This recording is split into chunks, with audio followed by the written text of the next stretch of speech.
Hey Duke basketball fans, welcome to our second episode of the Duke Basketball PhD course. I'm Pete Winkler, Duke basketball superfan and self-proclaimed professor of Duke basketball. In this course, I talk about the rich history of Duke basketball over the last 50 years and take a close look at today's team and players and compare those in historical context to the great teams and players of Duke's past.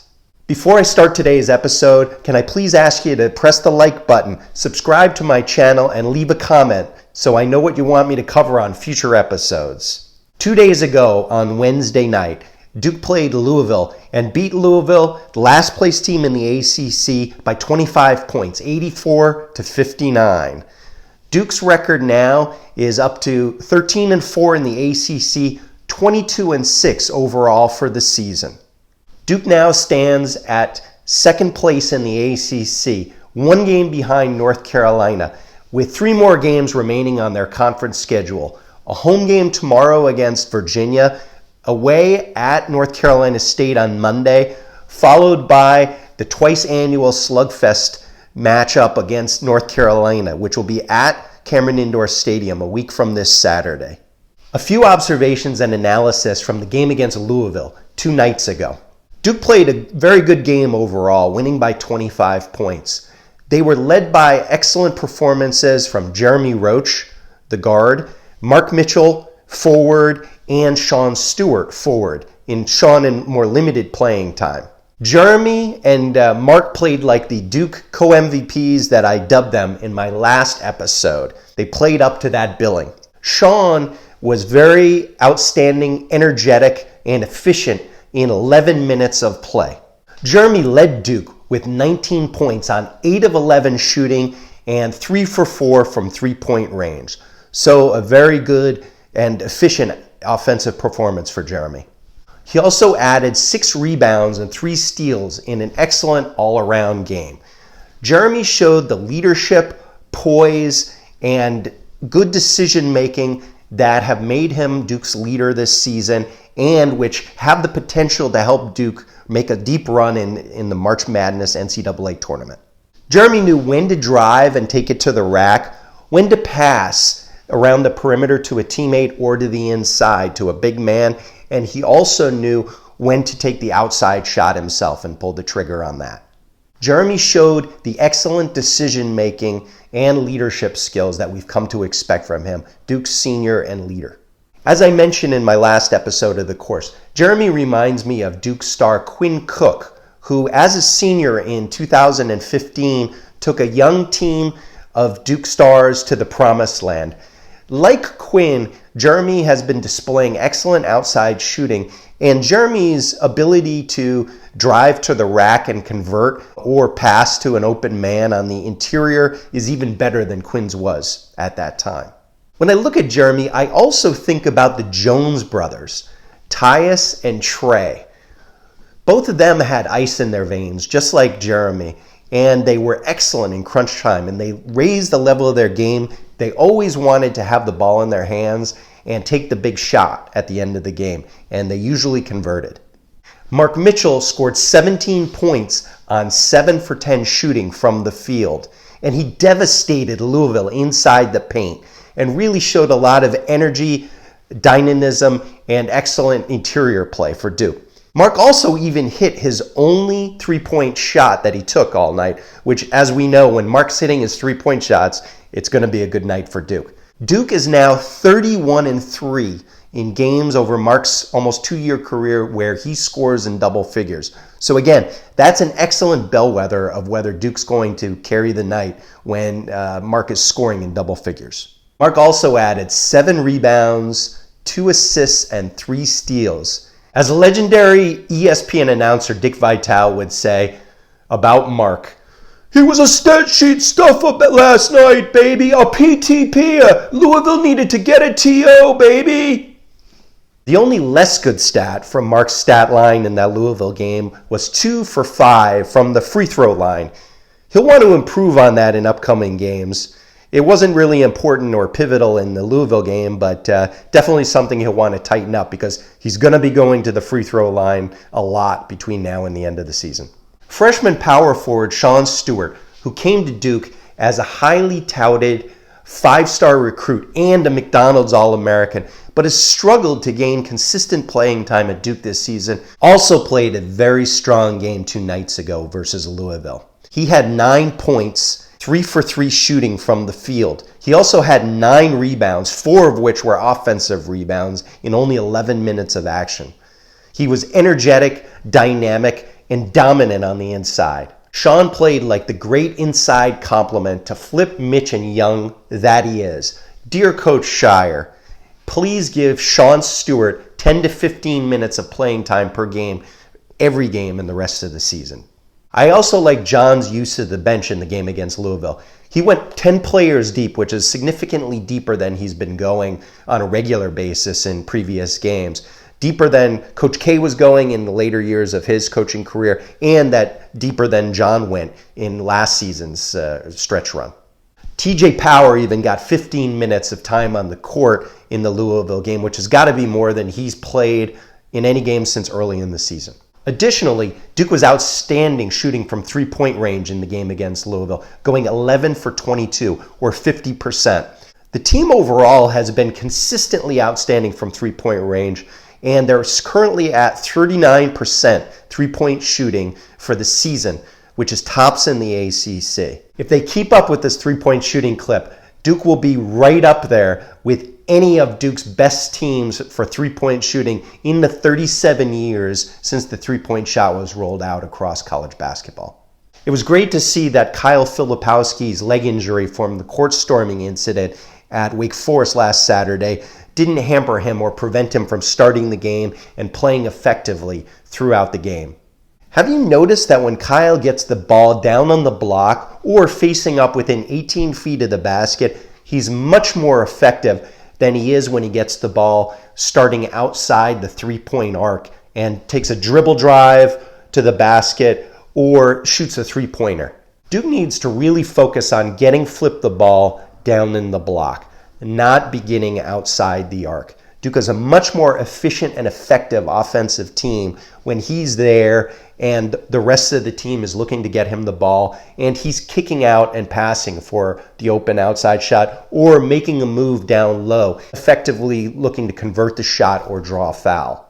Too often during this season, Flip's been settling for three-point shots, which while they may be open, he converts at only a 34% rate versus Duke's 39% as a team. The 4 guys who should be taking the majority of Duke's shots are Jared McCain, who's shooting 42% from three-point land, Jeremy Roach at 48%, Caleb Foster at 41%, and Tyrese Proctor, who's shooting 36%. All good perimeter players and more effective three-point shooters than Flip. I want to switch gears a bit now and talk about how a great team from Duke's past basketball history picked up their play late in the season, beginning about where we are right now in this season, and really improved their play through the course of the season and the ACC tournament and into the NCAA tournament and made a run to the NCAA final. That team was Duke's 2009-2010 season team, led by star guard John Shire, who, not coincidentally, is now the head coach on Duke basketball team. Shire was Duke's scoring leader on that team with an excellent average of 18.2 points per game. He also led the team in free throw shooting and assists. Other excellent scorers were Kyle Singler, who scored 17.7 points per game, and Nolan Smith, 17.4 points per game. Together, the trio, the 3 of them, were known as the Big Three, and they had a great and prolific scoring season that had been matched in the recent past only by the 2002 Duke team, where Jay Williams, Mike Dunleavy, and Carlos Boozer put up comparable numbers. The other starters on that 2009-2010 Duke championship team were Lance Young at forward and Brian Zubek at center. Key guys coming off the bench were Miles Plumlee, Andre Dawkins, and Mason Plumlee, Miles' brother. On January 30, 2010, Duke lost at number 7 Georgetown, 89-77. Duke's loss dropped them to a record of 17 wins, 4 losses on the season. It was a tough loss in a high-profile game. The game was so high-profile that it was attended by our U.S. President and great basketball fan, Barack Obama. As it turned out, that game, while a loss, was a key turning point in Duke's championship season. I don't know if it was something that Coach K said to the team after the game or a decision that team leaders Jon Scheyer, Kyle Singler, Nolan Smith, and others made following the game, but whatever it was, after the Georgetown loss, Duke won 8 straight games and 18 of 19 games, storming through their regular season conference foes through to win the ACC tournament, and then 6 victories in the NCAA tournament to win the national championship. It was Coach K's and Duke's 4th national championship overall. The only loss in that 19-game span after the Georgetown game was a regular season loss to Maryland, 79-72. Duke finished that season with a 13-3 ACC record, tying Maryland for the ACC regular season championship. Next, they beat UVA, Miami, and Georgia Tech to win the ACC tournament championship comfortably. None of the games was even a major sweat for Duke, and they were playing at peak efficiency at that point. In the NCAA tournament, after winning its first 2 games, Duke faced off against number 10 national ranked Purdue in the Sweet 16. Beat Purdue, and then went on to beat number 19 Baylor in the Elite 8 game to make the Final Four, where they knocked off number 6 West Virginia by 21 points. Duke faced off in the NCAA finals against number 8 Butler, led by star Gordon Hayward. The game was close all the way. It was a real nail-biter. Duke led, but in a very close game throughout the second half, and ended up prevailing 61-59. I'm sure all of you Duke fans remember the end of that game where Gordon Hayward dribbled up the court and heaved a last-second desperation half-court shot that went off the backboard, hit the rim, and then rolled out. All of us breathed a huge sigh of relief as Duke won the national championship, 61-59. I really like that 2009-2010 Duke's team. Not the most athletically gifted of Coach K's championship teams, but tons of grit, determination, and heart. They played together great, improved as the season went along, and then efficiently built up to their peak performance at the end of the season. It's no coincidence that current coach Jon Scheyer was a star of that team. And Jon has a penchant and habit for improving as things go along, including in his own career, where as a freshman, Duke's team lost in the round of 64 in the NCAA tournament to Virginia Commonwealth. In his sophomore year, Duke lost to West Virginia in the round of 32. And in Jon's junior year, Duke lost to Villanova in the Sweet 16. In his senior season, he made a vow that he wasn't going to lose early in the tournament, and he was going to lead his team on a long run deep into the NCAA tournament, which he did, and at least get to the Final Four, if not win the whole thing. They won the whole thing. Another thing about that Duke team, while they had some great scorers like Scheyer, Singler, and Smith, they also had an interesting X factor. The X factor was Brian Zubek. Brian was a senior center who, through the first 3 years of his career, had faced major injury problems and really had failed to live up to his potential thus far. In the second half of his senior season and through the tournaments to the championship, Brian really elevated his level of play and became what I like to call the X factor, the key ingredient to Duke being able to pick up their entire level and become a championship team.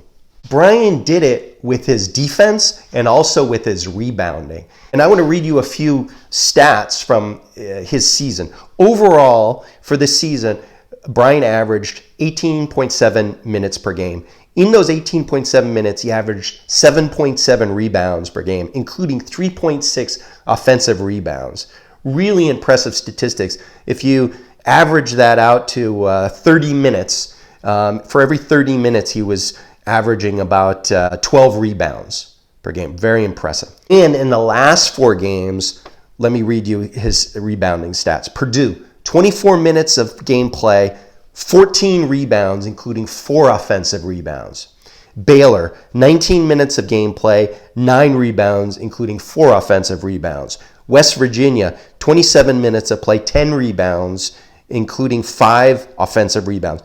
And Butler, the championship game, 31 minutes, and he scored 8 points and had 10 rebounds, including 6 offensive rebounds. Great offensive and defensive rebounding statistics. I see this season's Duke team similarly raising their game and level of play toward the end of the season. And like the 2010 team, having the capability to make a deep run in the NCAA tournament to the Final Four or even to an NCAA championship. With Coach Shire there and all of his great experience and leadership capabilities, I think the team has a great head on its shoulders. The sky's the limit for this team. Okay, that's a wrap on episode 2 of the Duke Basketball PhD course. Looking forward to tomorrow's home game against Virginia, where I expect a very solid performance from Duke and a strong win over the Cavaliers. Thanks for watching. I hope you'll be looking out for the next episode, which will be coming soon. So press the like button, subscribe, and look for the next episode. Thank you.